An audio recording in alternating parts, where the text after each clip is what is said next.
Bismillahirrahmanirrahim. Assalamualaikum warahmatullahi wabarakatuh. Alhamdulillahirabbil alamin, wassalatu wassalamu ala sayyidina Muhammad wa ala alihi wa sahbihi ajma'in. Subhanaka la ilma lana illa ma 'allamtana innaka antal alimul hakim. Rabbi shrah li sadri wa yassir li amri wahlul 'uqdatam min lisani yafqahu qawli. Allahumma aftah alaina hikmataka wa nshur alaina min khazaini rahmatika ya arhamar rahimin, amin ya rabbal alamin. InsyaAllah malam ni kita sambung pembacaan kitab Bahrul Madhi, juzuk yang ke-18, yang menceritakan tentang sifat-sifat neraka. Baik, kita terus dengan hadis yang ke-51 kalau mengikut kitab Bahrul Madhi ni.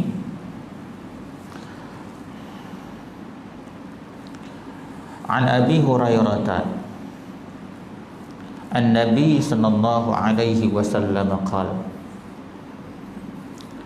inna ghilazal jildil kafir ithnani wa arba'una dhira'an wa inna dirsahu mislu Uhudin wa inna majlisahu min jahannam kama baina Makkah wal Madinah. Hadis riwayatkan oleh Imam Tirmizi. Maksud dia,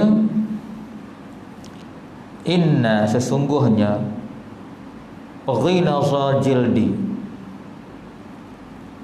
al-kafir, tebal kulit orang kafir. Tebal kulit orang kafir ni dalam neraka lah. Ithnani wa arba'una dhira'an, 42 hasta. Tebal kulit orang kafir dalam neraka 42 hasta. Maknanya tebalnya kulit dia tu. Wa inna dirsahu, dan sesungguhnya giginya, gigi gerahamnya, mislu Uhudin, seperti gunung Uhud. Gigi dia tu macam gunung Uhud. Wa inna, dan sesungguhnya majlisahu, tempat duduknya, min jahannam, daripada neraka jahannam, kama, seperti baina Makkah wal Madinah, tempat duduk dia seperti jarak dia antara Mekah dengan Madinah. Maknanya daripada gambaran yang kita baca ini, orang kafir dalam neraka tubuh dia besar. Tubuh dia besar. Kulit dia saja 42 hasta. Gigi dia, gigi geraham dia seperti gunung Uhud. Tempat duduk dia, jaraknya yang memenuhi tempat duduk dia tu lah, ya, seperti antara Makkah dan Madinah. Baik, menurut Imam At-Tirmizi, hadis ini hasan sahih. Jadi hasan sahih ni seperti mana yang saya ulas sebelum ni, pada peringkat sekarang ni kita boleh pegang hasan sahih ini sebagai hadis sahih, ya.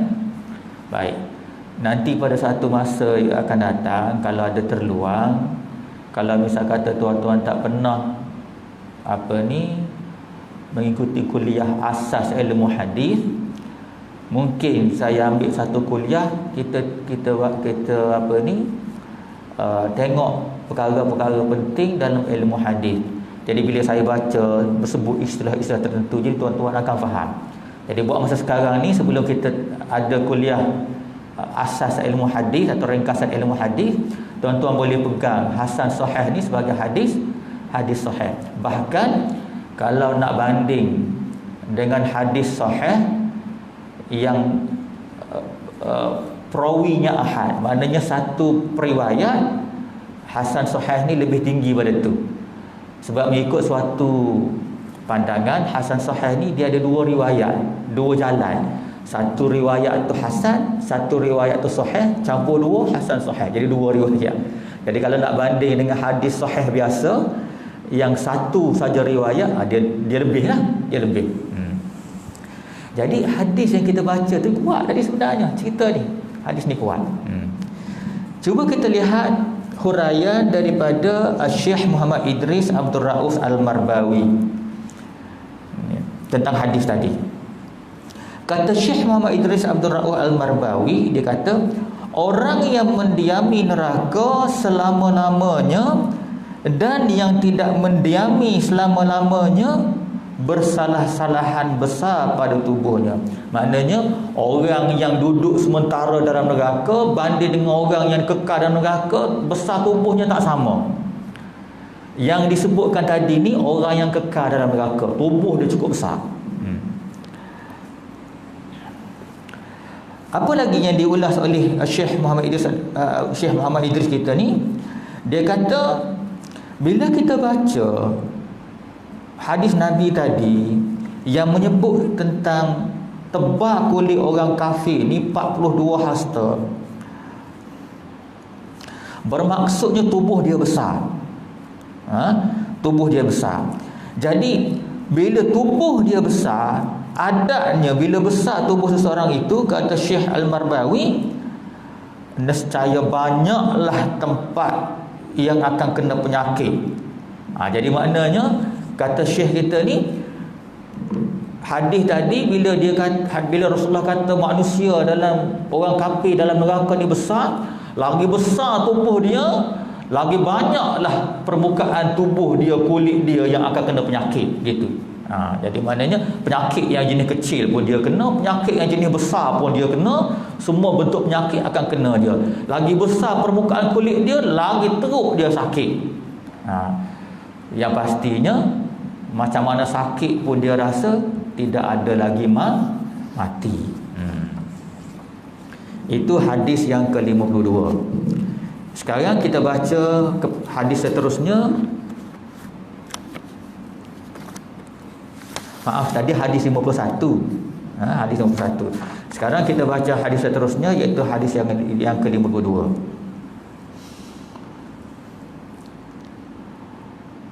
An Abi Hurairah qala qala Rasulullah sallallahu alaihi wasallam dirsul kafir, gigi orang kafir, yaumal qiyamah, pada hari kiamat nanti, mislu Uhudin, seperti gunung Uhud. Hadis yang tadi pun sebut juga. Hadis ni bersambung. Wa fakhidhuhu, dan paha dia, mislu bayda, seperti bayda. Bayda ni satu nama gunung. Paha dia tu mislu bayda, seperti gunung Bayda. Wa maq'aduhu minan nar, tempat duduk dia dalam neraka, masiratu salasin mislur rabazah, sejarak perjalanan 3 seperti ar-rabazah. Maknanya ada 2 hadis yang menceritakan tentang besarnya orang dalam neraka tadi.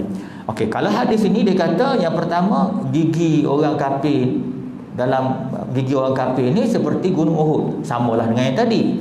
Yang ni pula dikata wa fakhidhuhu, dan paha dia mislu bayda, seperti gunung Bayda. Sebesar gunung lah ya. Saya pun tak terlintas mana satu gunung Bayda ni. Yang pentingnya gunung lah, besarnya. Dan tempat duduk dalam neraka dia, ya, tempat duduk dalam neraka tadi, hadis tadi kata seperti Mekah dengan Madinah. Yang ni kata masiratu salasin mislur rabazah, sejarak perjalanan 3 seperti ar-rabazah. Baik, ar-rabazah ni macam mana? Ar-rabazah ni kalau ikut huraian Syekh Al-Marbawi, seperti ar-rabazah ni adalah satu kampung tempat perkuburan seorang sahabat Nabi yang bernama Abu Dzar radhiyallahu an. Dan kata Syekh kita lagi, jarak perjalanan pergi Rabazah tadi ialah 3 marhalah. Maknanya 3 hari 3 malam perjalanan unta. Pokok pakarnya besar lah. Besar.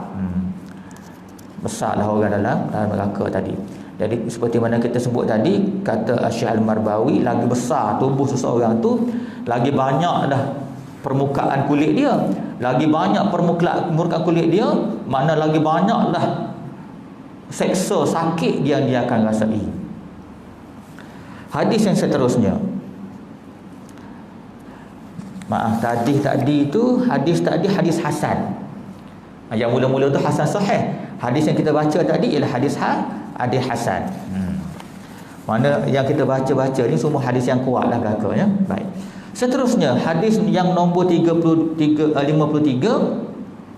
An Ibni Umar qala Rasulullah sallallahu alaihi wasallam, innal kafira la yushabu lisanuhu al-farsakha wal farsakhaini yatawatta'uhun nas. Baik, hadis ni pula kata Rasulullah sallallahu alaihi wasallam, innal kafir, sesungguhnya orang kafir tadi, la yushabu, menjelil, la yushabu lisanuhu, menjelil lidah dia. Orang kafir ni dalam neraka menjelil lidah dia al-farsakha, satu farsakh. Satu farsakh. Kalau ikut huraian Syekh Al-Marbawi ini, satu farsakh bersamaan 3 batu sekarang panjang dia. Maknanya lidah dia terjelil 3 batu. Panjang tu. Kemudian Nabi dia kata lagi, wal farsakha ini, dan 2 farsakh yatawatta'uhun nas, diinjak-injak, dipijak-pijak akan dia oleh manusia. Maknanya dia menjelil 3 farsakh. Satu farsakh 3 batu, 3 farsakh maknanya 9 batu. Satu farsakh ni yang terjelil sampai ke bawah.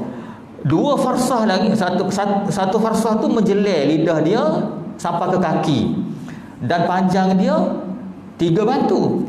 Kemudian 2 farsakh lagi berada atas jalan. Maknanya 2 farsakh lagi bersamaan 6 batu. Nabi kata yatawatta'uhun nas, yang 2 farsakh tadi bersamaan dengan 6 batu dipijak-pijak oleh manusia lain. Allahu Rabbi. Nak cerita keadaan dalam neraka selain yang kita faham, yang kena pukul, yang kena bakar dan sebagainya. Ada yang minum minuman yang beracun, minum nanah dan sebagainya. Ni satu bentuk penyiksaan. Lidah dia tu panjang. Lidah dia panjang, oleh kerana dia tu besar, antara lidah dia sampai ke kaki ada 3 batu. Kemudian 6 batu lagi tu berada di atas jalanan. Oleh kerana ramainya orang salah dan neraka ni, orang salah tu pakat pijak lidah dia. Allahu Rabbi. Macam manalah keadaan dia? Macam manalah keadaan dia? Dahlah dengan panas, dahlah kena pukul, lidah dia pula kena pijak. Nak tarik tak boleh, sebab keadaan di neraka ni dia padat. Dahlah panas, padat pula, bising lagi, busuk lagi. Serba benda tu jadi azab. Allah Rabbi.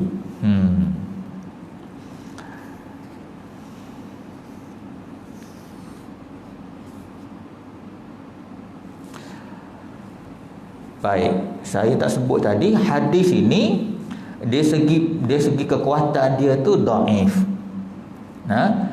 Hadis ni dhaif. Hadis ni bersambung, tapi salah seorang daripada periwayat dia tu orang ramai para ahli-ahli hadis tak kenal di sudut sifat-sifat dia sebagai seorang perawi. Seorang perawi ini dia kena hafalan dia kuat, dia kena seorang yang tidak melakukan maksiat dan sebagainya. Jadi ahli hadis yang lain tak kenal dia. Jadi bila tak kenal, jatuhlah kedudukan. Dia bukan seorang pemalsu hadis. Dia bukan seorang yang diketahui seorang yang tidak hafal. Cumanya ahli hadis yang lain tak kenal dia. Dia panggil majhul. Jadi jadilah hadis ini dhaif. Boleh tak hadis dhaif kita beramal? Boleh tak tuan-tuan? Boleh untuk fadail a'mal, boleh. Hadis dhaif tak boleh jadi sumber hukum. Ya, sumber hukum tak boleh. Tapi kita nak beramal dengan dia dari segi fadail boleh. Tapi tak bolehlah terlalu dhaif. Baik. Yang terlalu dhaif tu jadi macam mana? Kalau misal kata ada di antara perawi dia tu dikenali sebagai pelupa. Pelupa sangat. Ataupun kalau misal kata yang menyebabkan terlalu dhaif ni, ada ahli seorang pada perawi tu dia dituduh berdusta. Bukan pemasuk hadis, dia dituduh berdusta. Hadis palsu ni lain lagi definisi dia. Jadi bila satu hadis tu diriwayat oleh yang dituduh pendusta, dia dhaif tapi dhaif teruk. Jadi tak boleh nak ambil hadis dia. Tapi yang kita baca tadi ni dia dhaif yang tidak terlalu teruk, jadi boleh kita gunakan untuk beramal di segi fadail. Seterusnya, hadis yang ke-54. Yang ni pula duk cerita berkenaan dengan minuman orang dalam neraka.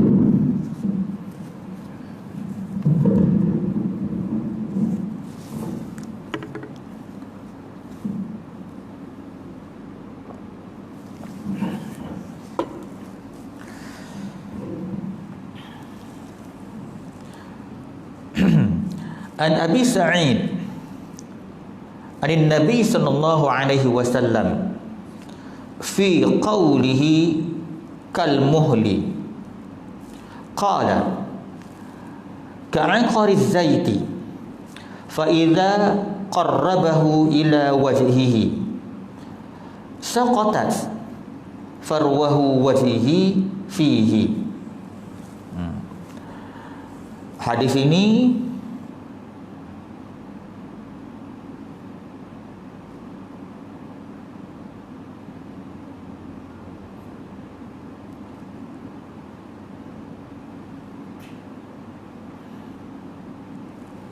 tak sebut sini hadis ni sahih ke dhaif.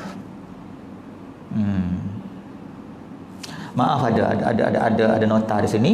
Hadis ini hadis dhaif. Hadis dhaif. Baik. Apa makna hadis tadi?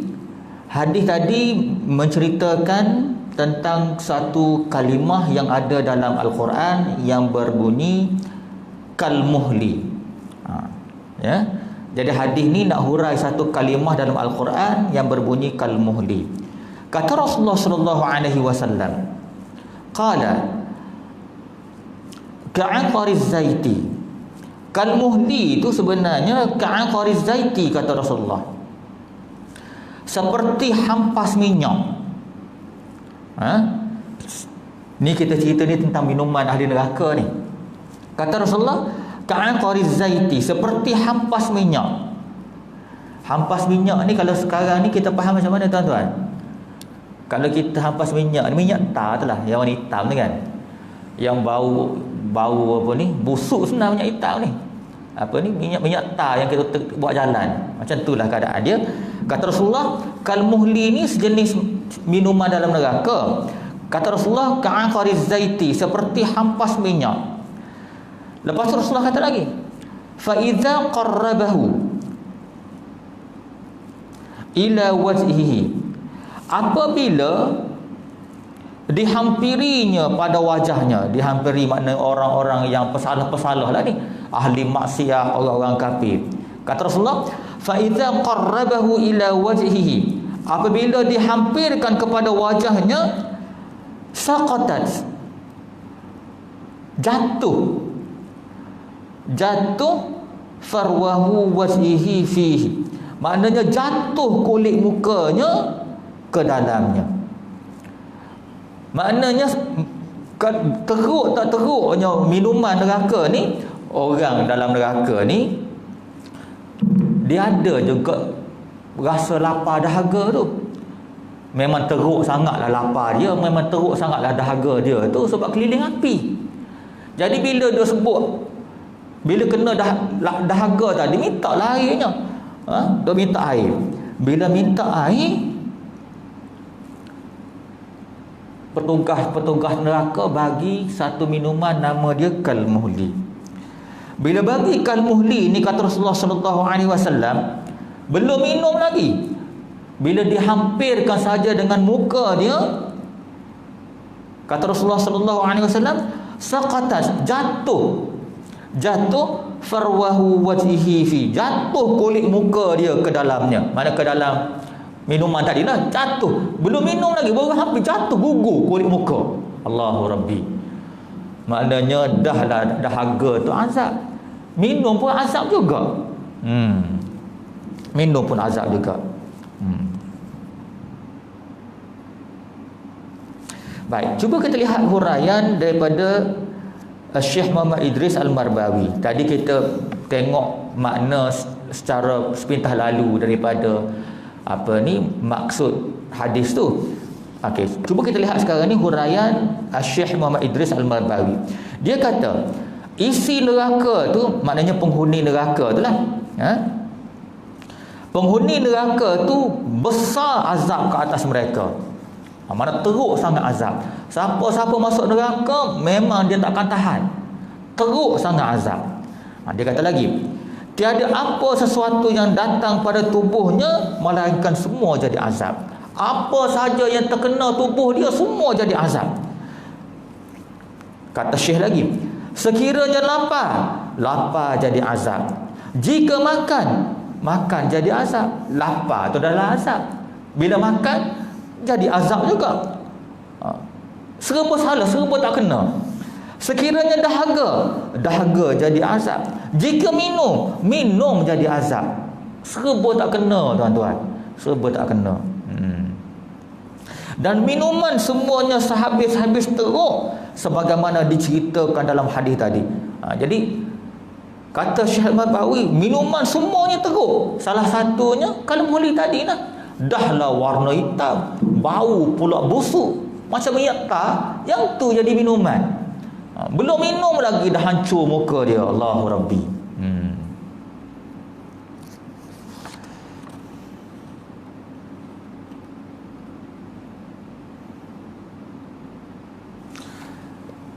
Sekarang kita sambung lagi dengan melihat hadis yang seterusnya, iaitu yang ke nombor 55.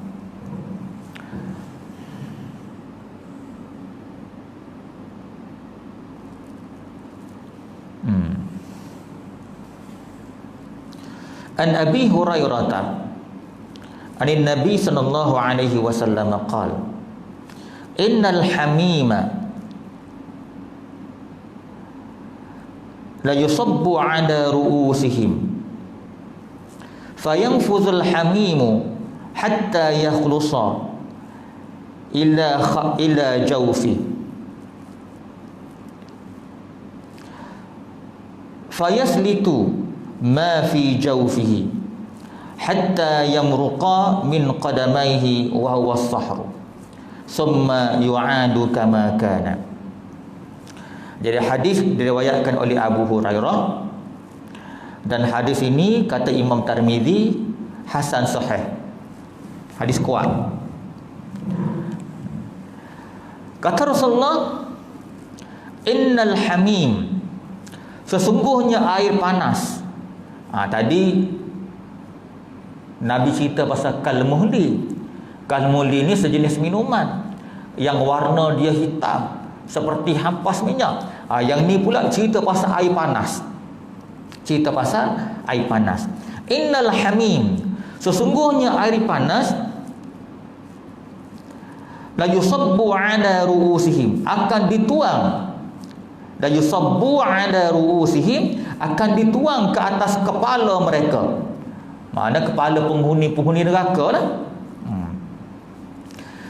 Kemudian Nabi sebut wa yanfuzul hamim hatta yakhlusa ila jawfi. Jadi bila tuang atas kepala, kata Nabi Muhammad sallallahu alaihi wasallam, fa yanfuzul hamim hatta yakhlusa ila jawfi, maka tembus air panas tadi hingga habis sampai ke perut dia. Tuang atas kepala, tembus ke perut. Allahu Rabbi. Berat. Tadi cerita tadi orang yang dahaga dihampirkan ke muka dia kalmuhli, yang minuman warna hitam pekat macam hampas minyak, gugur habis kulit muka. Yang ni pula ada satu benda air panas. Satu bentuk air panas, dan air panas ni dituang, boleh jadi nak suruh mandi balik. Boleh jadi untuk suruh mandi. Kita bahas lepas ni, kita tengok huraian Syekh Al-Marbawi. Boleh jadi nak suruh mandi dan ikut. Tuang atas kepala.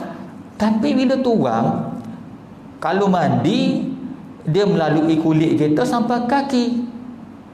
Tapi ni tembus kepala. Tuang atas kepala, tembus sampai ke perut. Allah Rabbi. Kemudian Nabi sebut lagi, lepas tembus sampai ke perut tadi, kata Rasulullah,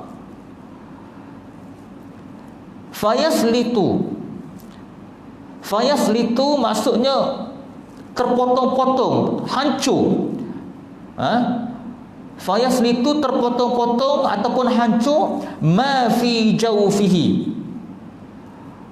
Bila sampai ke perut tadi, hancur ma fi jawfihi, benda yang dalam perut dia. Maknanya organ-organ dia dah hancur habis. Berat tak berat? Allahu Rabbi. Bila kita baca ni, belum terus lagi kita nak tengok mana-mana yang lain, dah rasa terbayang dah. Kalau kenalah kita, Allahu Rabbi, nak kata macam mana? Pengsan tak ada dah, tak. Mati tak ada dah. Maknanya beratnya. Jadi bila Rasulullah sallallahu alaihi wasallam khabarkan kepada kita berita-berita seperti ini, dia sayang pada kita sebenarnya, supaya kita beringat jangan kamu masuk dalam golongan seperti ini. Kalau kamu tak nak masuk, jalan dia pegang Quran, pegang hadis, amal Quran, amal hadis. Kalau kita perhati keliling kita tu, ramai mana orang tak beramal dengan Quran, tak beramal dengan hadis.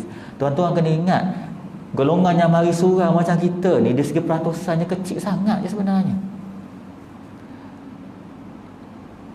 Macam sekarang ni, sambil-sambil hujan lebat, senang ke susah nak mari surau? Susah. Setengah-setengah orang lagi hujan, baik sedap tidur, tarik selimut tak? Jadi Nabi pesan, Nabi cerita ni supaya memberi amaran, jangan kau masuk ke dalam golongan-golongan yang tak nak beramal dengan Quran, tak beramal dengan hadis. Ada setengah orang tu dia beramal dengan Quran, beramal dengan hadis, pilih-pilih yang selari dengan kehendak dia buat. Yang dia tak suka, dia tinggal. Kan? Ada kepentingan. Allah, berat. Sebab tu kena cari jalan lah untuk menghindari daripada masuk neraka. Berat sangat tuan-tuan. Macam kita baca ni lah, kena mandi air panas, mandi air panas. Lepas tu berat tak berat, tembus sampai ke perut. Bekas takat kembus ke perut. Bila sampai ke perut tu, Nabi kata hancur dulu benda organ-organ dalam perut. Maknanya perut besar, perut kecil, usus besar, usus kecil, hancur lebuh habis. Dia, kalau kita kata hancur tu maksudnya hancur begitu je ke? Mestilah sakit, mestilah menjerit. Kita kena abuk rokok pun menjerit, melatah. Maknanya berat tuan-tuan, berat sangat. Saya ingat sekali tu saya pernah kena saya aksiden, patah kaki. Ni zaman muda lah, aksiden motor. bukan lepik ya, ni accident. Patah paha. Bila patah paha, orang nak angkat masuk kereta kan, dia tak pandai angkat. Bila kita patah betul, paha kita berpusing. Nak cerita ni malu juga sebenarnya. Saya sampai terkencing, sakit. Dia salah angkat kan, kaki kita tu terpusing gini dah paha. Sakit tuan-tuan, ya Allah, tak ada cerita. Sakit sungguh.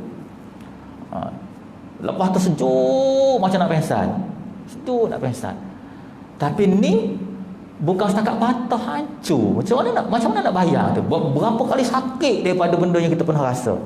Macam tuan-tuan pun pernah dah rasa sakit macam-macam kan. Sakit tu, sakit ni, mana berat. Hadis ni bersambung lagi. Lepas Nabi cerita bila air panas sampai ke perut tu hancur semua organ perut, Nabi kata hatta yamruqa min qadamaihi wa huwa astahru, sehingga melalui ia dari kedua kakinya dan ia lebur dan cair. Maknanya bukan setakat habis perut tuan-tuan, dia tembus ke tapak kaki. Macam mana tu? Air tu keluar ke tapak kaki, mandi ke atas sampai ke perut, hancur perut, habis berkali dengan tulang kaki, tulang paha dia tu hancur lebur, lalas sekali keluar ke tapak kaki. Allahu Rabbi. Kemudian Nabi kata lagi, summa yu'adu kama kana, kemudian dikembalikan seperti adanya, kemudian mandi pula. Jadi kalau kita duk baca benda-benda ni tak mampu nak hadap tuan-tuan, tak mampu ya. Jadi sama-samalah kita doa, bukan kita lah termasuk dalam golongan ini.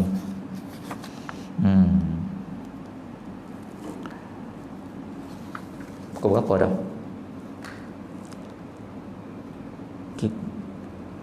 Isyak kita berapa? 39 dah. Nak isyak dah tak? Hadis yang ni panjang ni tuan-tuan. Kalau saya baca ni 15 minit, 20 minit di sini ni. Hadis yang ke-56 ni. Jadi yang ke-56 ni kita tangguh kuliah akan datang ya, boleh ya? Jadi kalau tuan-tuan rasa nak, saya ingat kuliah akan datang saya nak baca sikit pasal ilmu hadis. Sekurang-kurangnya bila tuan-tuan dengar nama-nama istilah-istilah tertentu tu tuan-tuan tahu. Jadi bolehlah kita beza yang mana hadis yang kita boleh boleh pakai terus, ada yang kena tapis, ada yang kena tolak, ada hadis tak boleh ambil. Kemudian ada juga hadis yang dari segi teknikal dia tu dhaif, tapi imam besar dalam mazhab yang 4 pakai. Imam Syafi'i, Imam Malik, Imam Hanafi, Imam Ahmad bin Hanbal pakai. Nama dia hadis mursal. Dari segi teknikal dia memang dhaif. Jadi kita nak kenal juga sikit-sikit benda macam ni kan. Yang tu kita tunggulah kuliah akan datang. Kalau tuan-tuan nak kita baca sikit. Saya memang ada nota, tuan-tuan nak saya boleh bagi nota dalam bentuk PDF bagi kepada urus dia kita ni. Lepas tu dihantarlah ke WhatsApp kan. Jadi kalau nak sebelum tu saya WhatsApp dulu, mari sini kita baca nota tu. Boleh ya? InsyaAllah saya rasa memadailah setakat ini. Yang pentingnya tuan-tuan, bila kita baca hadis-hadis seperti ini biarlah kita baca dengan hati. Kalau kita dengar dengan hati. Mudah-mudahan sikit sebanyak kita dengar berita-berita tentang neraka ni, paling tidak dia akan memberi satu daya tolak pada kita untuk jadi lebih baik. Kalau sebelum ni kita acuh tak acuh dalam solat, lepas ni kita rasa mesti buat betul-betul solat ni. Sebab solat ni ialah amalan yang pertama yang akan dihisab. Solat kita hancur, yang lain Tuhan tak terima. Solat yang pertama tuan-tuan. Solat kita tak terima, yang lain semua bungkus. Biar pergi haji 4 kali pun Tuhan tak terima. Solat nombor 1 ya. Jadi kita harap begitulah ya. Jadi memadailah setakat itu, insya-Allah kita sambung pada kuliah yang akan datang. Aqulu qauli hadza wa astaghfirullahal azim li wa lakum. Wassalamualaikum warahmatullahi wabarakatuh.